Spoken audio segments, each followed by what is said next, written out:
Greetings, respected viewers. Namaste. Jai Hind. So I'm opposite number 60 Elgin Crescent, London. Ooh, is it too bright? Maybe I need to make it a bit dimmer and then you can see it more clearly.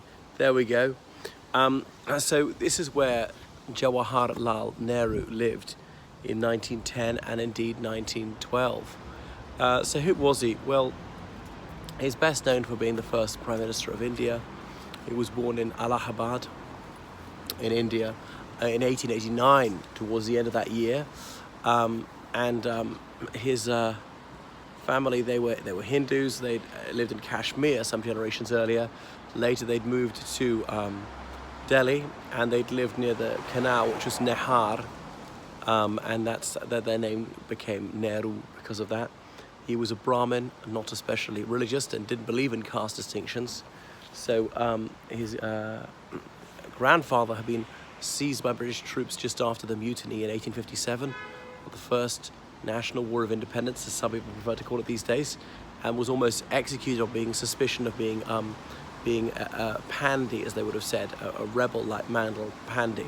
But anyway, he had a little English and was able to persuade them that they were labouring under misapprehension, and talked his way, well, off the scaffold, almost literally. Anyway, his grandfather qualified as a barrister and soon prospered and was one of the most renowned barristers in India, making an absolute fortune. You can see their huge house in Allahabad. I've been into it. So that's a city, well, it was in Uttar Pradesh when I was there. My God, that's 20 years ago. But they've chopped and changed the states of India since. I'm not sure if it still counts as being part of UP, where, well, the Ganges flows through it, and there's another river that has its confluence with the Ganges there. Anyway, so Nehru grew up in a family of great privilege.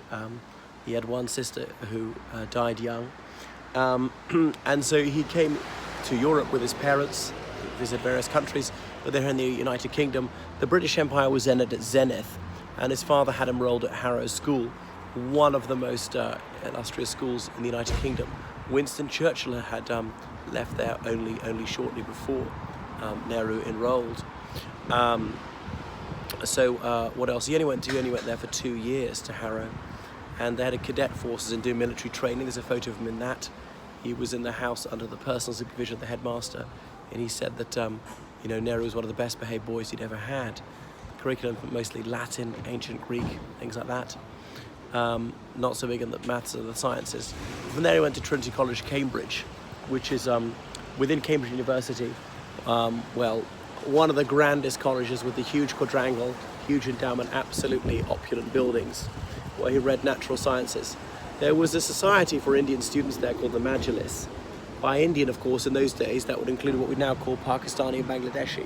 So only very wealthy undergraduates from the subcontinent could afford to come here in those days. At the Majlis, you'd have your weekly meetings, and people would be expected to contribute to the discussion. And if somebody didn't say anything all term, he, and it invariably was a he in those days, had to pay a fine. And Nehru said on several occasions he did. So he recalls some tranquil but very content years by the River Cam, as in the river that flows through Cambridge. He graduated, came down to London, and he read for the bar. And as well as while he's trying to qualify as a barrister, he was living in here. So I shan't recount his whole life story. I don't remember which Inn of Court he was called to. As anyone who qualifies as a barrister, we call it being called to the bar. He or she is a callee that day. And having qualified at the Bar of England and Wales, he then took ship for India. And this was just after the time the powered flight had been invented. No way you could fly that distance in those days. So he was already taking an intense interest in politics. Shortly after he arrived in this country, Sir Henry Campbell Bannerman became Prime Minister, forming a Liberal government, and then he fell very ill and then died, but was replaced by Henry Herbert Asquith before that time.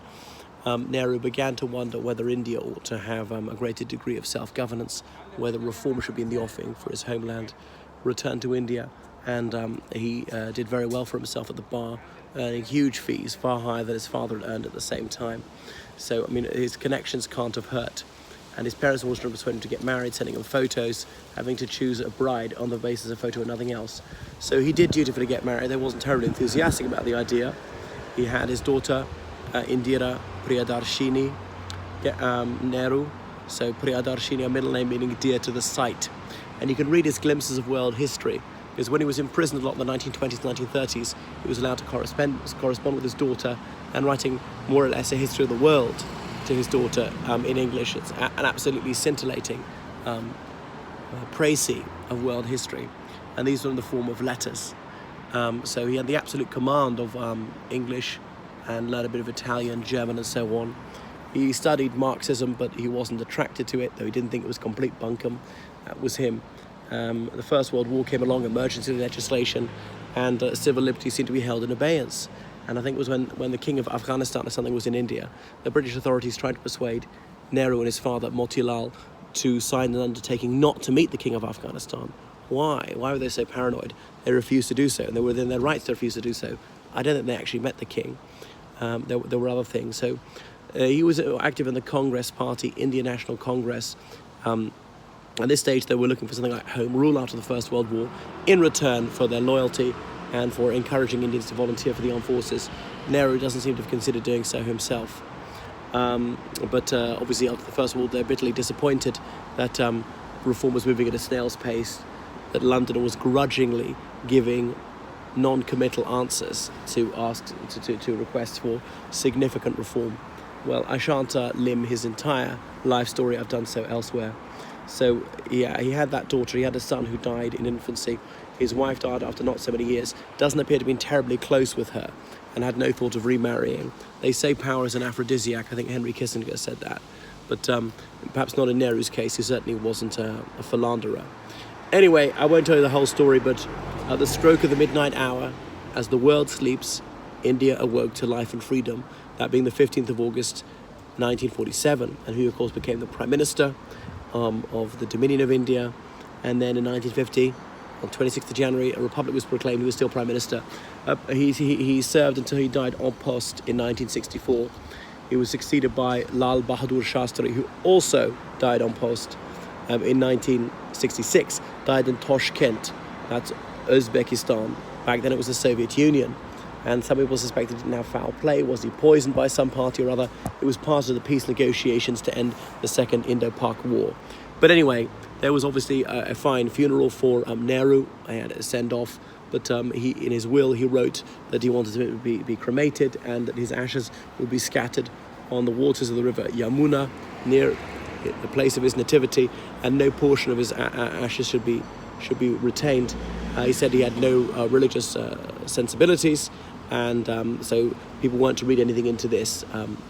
Anyway, so that was Nehru, an incredibly impactful leader, someone I disagree with quite significantly, but I still recognise was a gentleman, was actuated by the noblest possible motives in going to politics, sometimes a bit naive, especially when he was actually leading independent India. But a towering intellectual, a man of personal probity, and well, I think leadership like his is sorely lacking today.